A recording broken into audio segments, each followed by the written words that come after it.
Hey, awesome Wrestling Roundup on FreeFM, ArrowFM, and MP.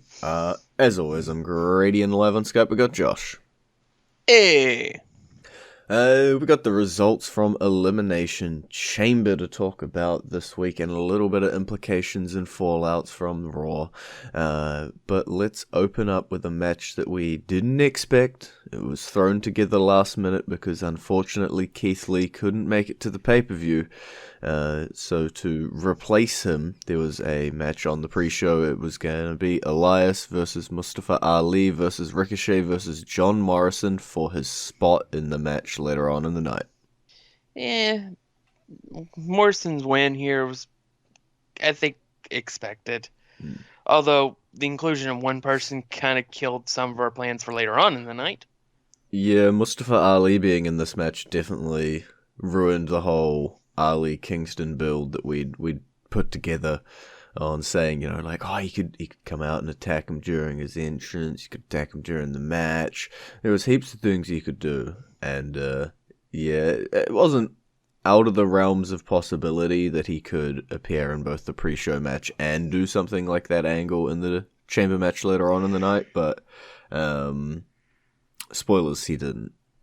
I would have found it funny if Morrison had won the United States title and Miz didn't walk out with the championship. Yeah, that would be a different world, a different outcome. But we'll just talk about the United States Championship just because this is a good way to transition over to it. Bobby Lashley entered as the champion, obviously against John Morrison, who won on the pre-show, and Riddle as the other competitor. Bro, this was totally the right move. I think with all the fallout and everything that's happening in the WWE Championship picture, I don't think anybody is going to sit around complaining that Bobby Lashley is no longer the United States Champion. Yeah. It's especially the right move when you consider that Keith Lee had to be removed from the match. Yeah. We said there was no way Bobby Lashley was walking out with the title. Bobby Lashley did not walk out with that title. Yeah, it was I obviously question marks are going to be looming, and it doesn't really matter. But it would be interesting to know what the plan was before Keith Lee couldn't make it to the show, and whether he was meant to be leaving with the United States title himself. In hindsight, John Morrison makes sense to have won the pre-show match because we just needed somebody for Riddle to pin while nobody was looking, and Morrison and Elias really were the two heels. I guess Ali a bit hot at the moment. We don't really want to let that down, and Morrison can always take a pinfall loss like this and move on from it pretty quickly. Which we also saw over on Raw, where they had a one-on-one rematch, basically, Riddle versus John Morrison, and again, Riddle came out on top. So I don't know if that's going to be a United States title feud moving forward, or whether this is just going to be a little bit of a bump in the road for Riddle to clear off all of his previous challenges before moving on to somebody else. Not 100% sure, but I think that was just because it was just a match that was thrown together because he pinned Morrison to win the title. Yeah, I don't think it's going to be a long time thing. I think Riddle's going to be moving on to other challenges laying in front of him, especially now that he has both pinned John Morrison in the triple threat match to win the title and defeated him in a one-on-one match. It seems as though John Morrison is going to be no match for Riddle. Yeah, and there are a lot of opponents that Riddle can end up facing now, which is a good thing. It gives us new matches. We could have Elias versus Riddle. Riddle versus Mustafa Ali. Riddle versus Ricochet. These are all matches that we can have now for the title. Yeah, it'll be interesting to see which one they end up heading forward with, both at Fastlane and at WrestleMania for Riddle's United States title feud. But I don't imagine he's going to be losing that belt anytime soon. It seems to be at home around his waist or his chest. The only way, It's his for the time being. yeah, the only way I see him dropping it would be if Keith Lee is able to come back, and that was the original plan, and they would like to revert to that plan. Let's clear out the other non-chamber match or non-chamber implication match. So let's talk about the Women's Tag Team Championship. Nia Jax, Shayna Baszler. Thank everything that is holy and looking over us, defeated Bianca Belair and Sasha Banks. Yeah, guess you got to thank Reginald for that one. Thank you, Reginald. No double champs here. Yeah.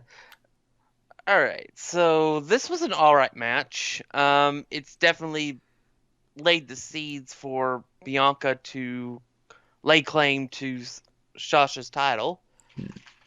The question is do they just go straight up, or do they turn one of them heel?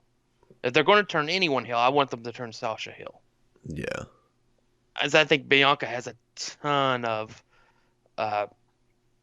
momentum behind her as a babyface. Yeah, I think if we were in front of crowds, which WrestleMania is going to be in front of a reduced crowd, and we have Bianca Belair versus Sasha Banks for the SmackDown Women's title as one of the marquee matches, I'm gonna find it hard to believe that the crowd's not going to be solidly behind Bianca Belair, and if she wins, I don't think they're going to boo. I might be completely and utterly wrong, but that's how I feel with that potential matchup at WrestleMania. Yeah, so I'm interested. I'm interested in the story. Plus, this allows your girl and her teammate to possibly claim the titles next week against a much stronger opponents in Nia Jax and Shayna Baszler. Yeah, I'm definitely glad on that part. I think the match between Kyan Gonzalez and Jackson Baszler just has so much more story to it than if it was changed out to some other tag team champions. And if the belts changed hands, 2 weeks or 1 week beforehand, it's a lot less likely as well that they'll change hands again. Yeah. Plus, I just want to see Raquel Gonzalez woman handle Nia Jax. Yeah. That will be an incredible visual if that actually happens. I'm definitely hoping for a really good match between those four women. But we got to note that in 24 hours, basically, Nia Jax and Shayna Baszler defeated both the team of Bianca Belair and Sasha Banks, and then on Raw also defeated the team of Charlotte and Asuka. So as much as I would love for Kyan Gonzalez to pick up the titles, it's going to be no easy feat. The opponents standing in front of them. Yeah, but the thing is they faced them before. They've faced Charlotte and Asuka multiple times, so they knew what to expect. Yeah. They have never faced Raquel Gonzalez, and Dakota Kai is nowhere near. Was nowhere near what she was then when she faced and had her arm broken by Shayna Baszler as what she is now. Sure. You're giving me hope. You're pumping me up that it could happen. And then it's going to all come crashing down when they just get utterly squashed in 1 minute. And then I cry many tears. Alrighty, well, we're going to go into our entrance theme a little bit early, just so we can group up all of the chamber stuff on the other side of the song. And our song this week is going to be Matt Riddle's song, brand new United States Champion. Why not celebrate with a little bit of music?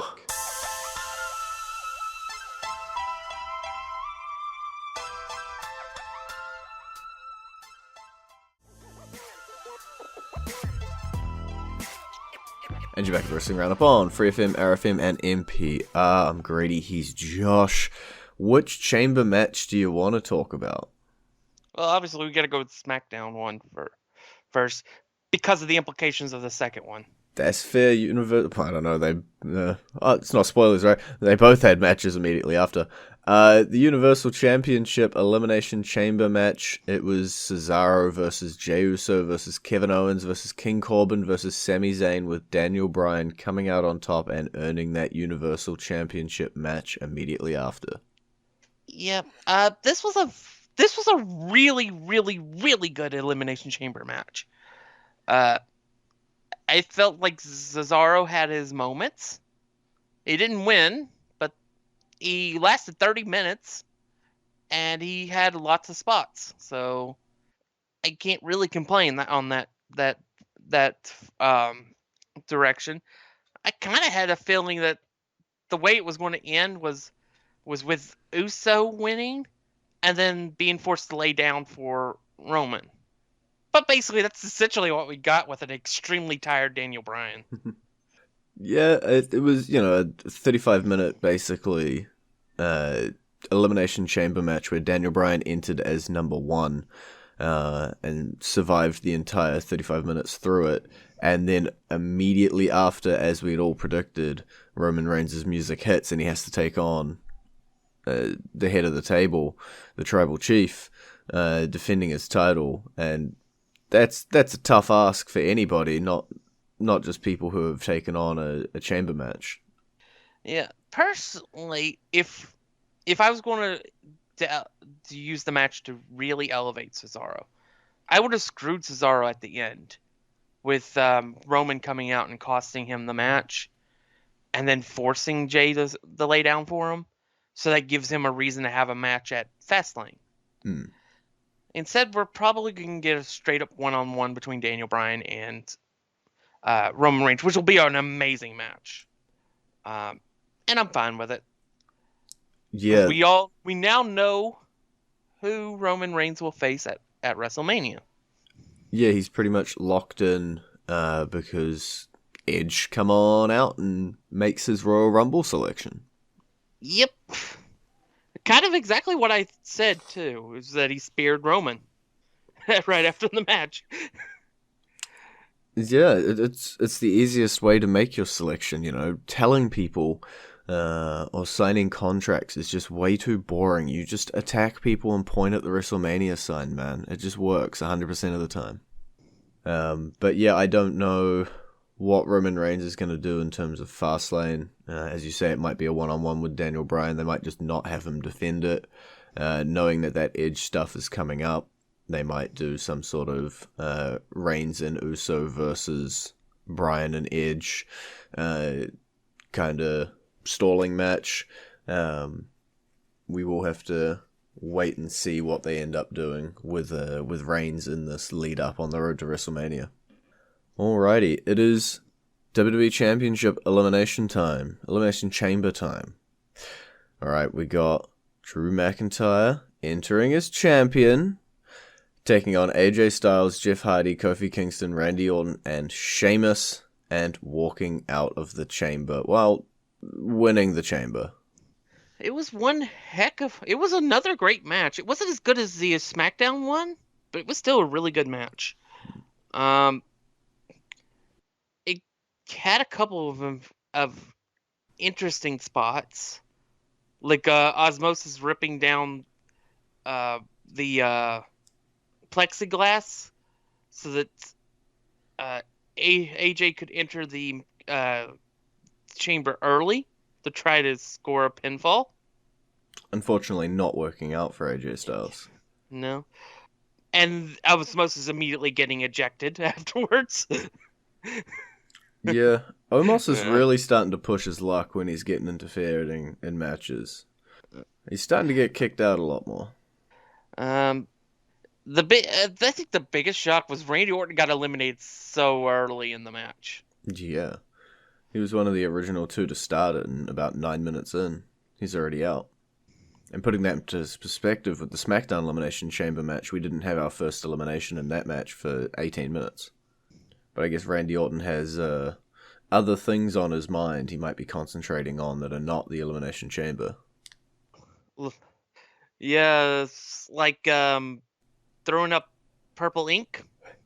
He's got a very, very scary woman doing really satanic rituals with him, as well as a probably psychotic male, also somewhere waiting in the wings, ready to pounce on him when he least expects it.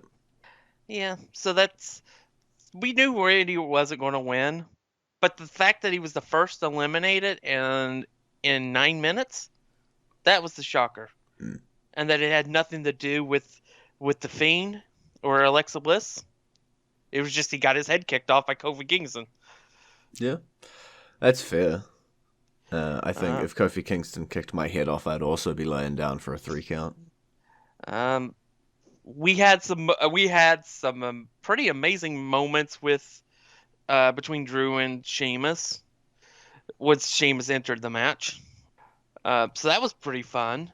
And Sheamus has a legitimate gripe because he technically had the title won, but AJ came out of nowhere and kind of screwed him over. But in the end, your boy Drew capped off yet another feather in his cap and won the Elimination Chamber match. Yeah, it was. I'm gonna, just before we talk about all the rest of the stuff, just talk about, as we did get some really cool Sheamus McIntyre moments, but definitely disappointed that we're not going to get more of those potentially. I think they just have so much chemistry that it just works really well. AJ Styles works with everybody, so those final moments in the match really just worked super well. And my biggest surprise before we got to the end of it as well, was that Jeff Hardy lasted so long. Like, I thought he was, I don't want to say filler, but I thought he was going to be in that Randy Orton role where he just sort of went out early. He didn't seem like he had much of a main event feud going on at the moment, whereas everybody else could have. But he stuck around, and he entered number 1, lasted 25 minutes. And was in plenty of those really awesome spots that we saw throughout the match as well. But yes, as you pointed out, Drew McIntyre did win the match, and then the pay-per-view just faded to black after that. Little copyright logo came up and it just ended.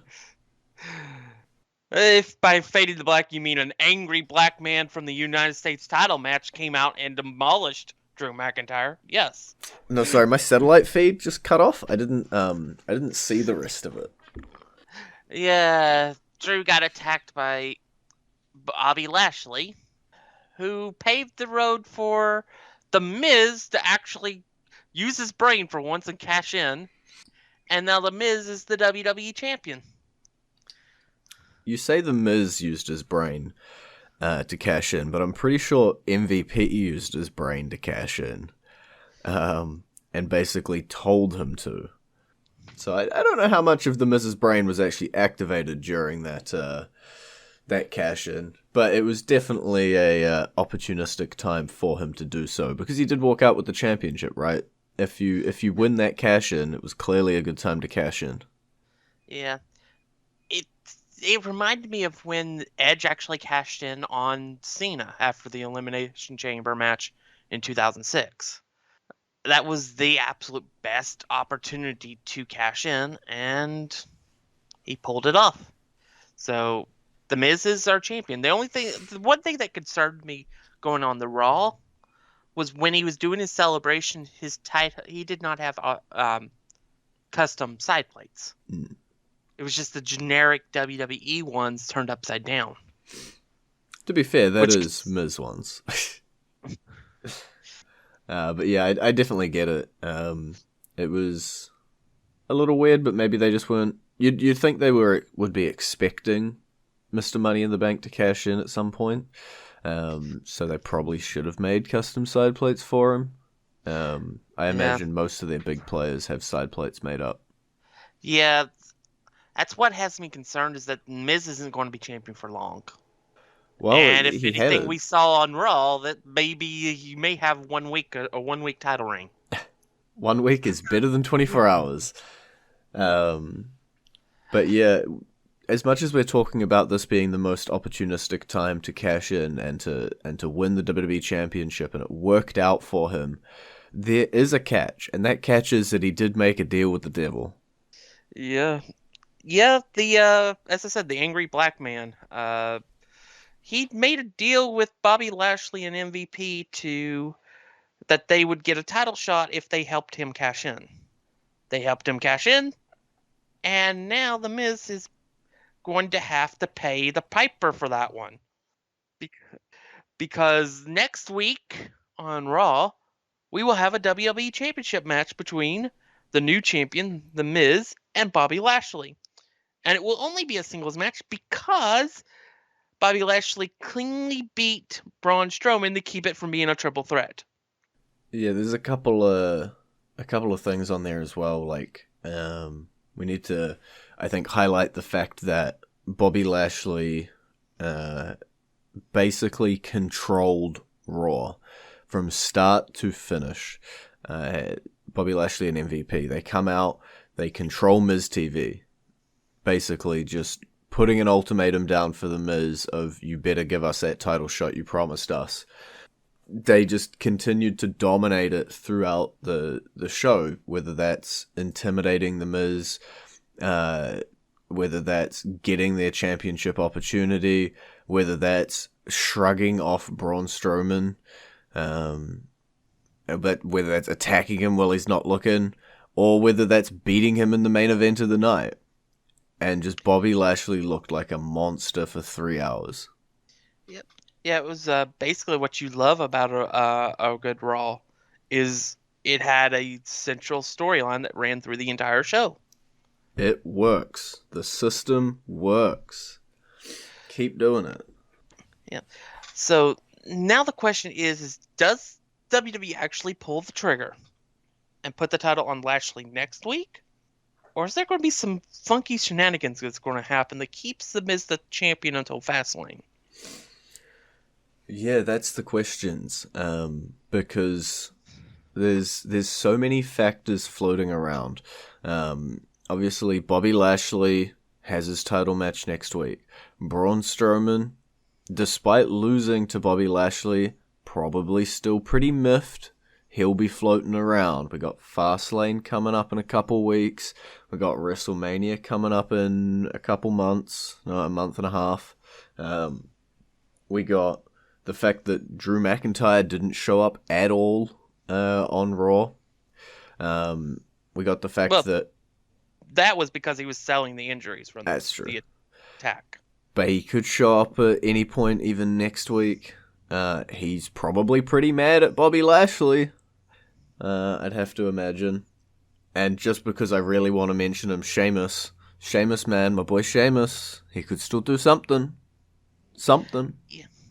Yeah, so the question then is, what will the WWE title match look like at Fastlane? Because let's assume that we don't get a Universal title match. We do get that tag team match or something that doesn't involve the title on Fastlane. We're going to need a WWE Championship match. So what will be the best match they could put on or something? I would suggest maybe a Fatal 4-Way. Yeah, I think it's there's like two options, right? Your options are either Bobby Lashley versus Drew McIntyre 1-on-1 or a multi-man match. Yeah, I would go with The Miz walking in with the championship so that somebody screws Lashley next week. Mm-hmm. Drew, Lashley, and either Sheamus or Strowman. Yeah. Just put them both in and make it a 5-pack challenge. And add AJ Styles and you have a 6-pack challenge which can be turned into a scramble match. There we go. It's been a while since we've had a scramble, isn't it? We've only had it once. Well, yeah. Twice, technically. It happened 2 times in the same pay-per-view. But as far as for the WWE or World Championships, yeah, it's only occurred in one pay-per-view. Screw it. Why not do it? Let's do that. Book it in, write it down. That's officially locked in now. Alrighty, well, we've got a couple more minutes left in the show. Is there anything that you'd like to mention that we've missed here? We kind of have not talked about the major storyline in NXT because we didn't even get to that title match when we were talking about TakeOver. Oh, I don't even know if we don't have time for that. That's another big one. Oh, we only got like a minute. Okay, we'll make promises that we may or may not be able to keep. Next week, NXT time. We're going to catch you up on everything to do with the Undisputed Era and that main event storyline happening in NXT. We're making that promise. We're laying it down now. We will get to it Funny next thing week. is we promised to talk the next week about it and never did. Look, last week I said maybe. This week I'm saying I promise. Okay? If you want NXT Undisputed Era main event, tune in next week. Because unfortunately we have run out of time for this week. It's been great talking to you. Baby. You can visit our Facebook page, facebook.com/WrestlingRadio, Twitter page, twitter.com/WrestlingRadio, and we'll see you next week with that promised NXT main event Undisputed Era storyline chat.